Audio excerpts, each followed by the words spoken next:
First,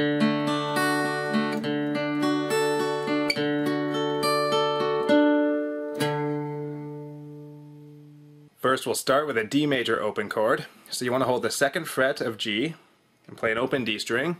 Right there, that's a D5 power chord, these two notes. And then if we put our middle finger on the 2nd fret of the E string and this ring finger on the 3rd fret of the B string, that's our full D major open chord. Starting from the open D string.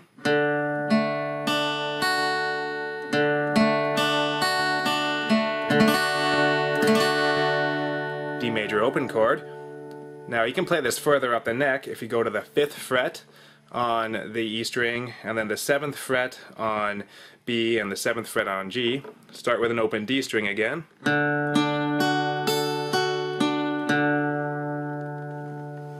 Now the notes in a D chord are D, that's the root note. The 2nd fret of G here we have an A note, that's the perfect 5th.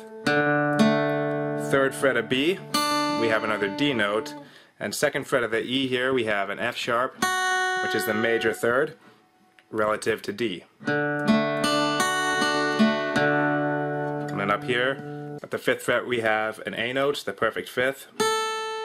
The 7th fret we have an F sharp, major 3rd, and at the 7th fret on G here we have a D. We can take this up even further and go to the 10th frets of the E and B strings here and 11th fret of G here, another D major shape.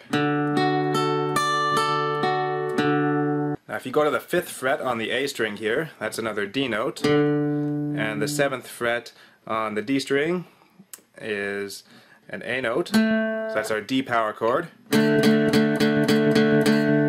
We can also extend this to make a D major bar chord, so that would just be using this ring finger to hold down the 7th frets of D, G, and B.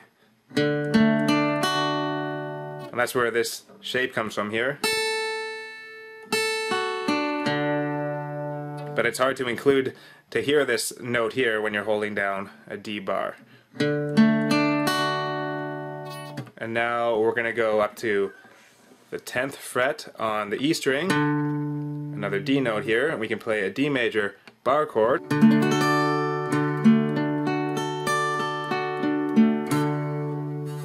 And basically just start with the pinky and the ring on the 12th frets of the D and A strings there, middle finger on the 11th fret of G, and then index finger bars across the 10th frets there, and that is the D major bar chord shape, and that's where we get this other shape from here when we're holding down just the 10th frets of the E and B strings and the 11th fret of G. That works well with an open D string.